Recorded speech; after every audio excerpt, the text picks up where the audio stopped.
When you spend more than you make, you gotta borrow. Uncle Sam's been doing it for decades, which means we've periodically got to raise the amount of debt we're allowed to legally carry. It's called the debt ceiling. Now, Congress has raised the debt ceiling dozens of times. In fact, they've raised it 10 times just in the last 10 years. But whenever this debate happens, it can make you kind of nervous. This isn't just yada, yada, yada. It can really affect you.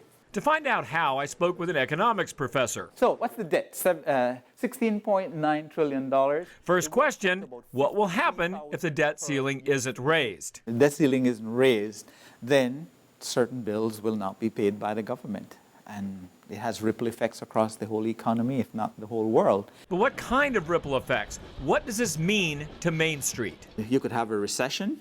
You could have a global financial market crash, for sure. And then, of course, interest rates could go up, which is not what we'd like. In short, a failure to raise the debt ceiling means big trouble for everyone in America.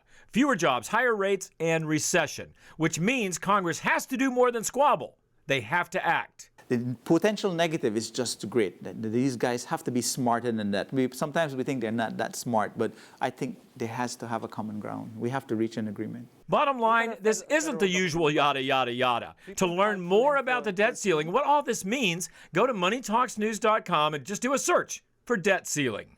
For Money Talks News, I'm Stacey Johnson.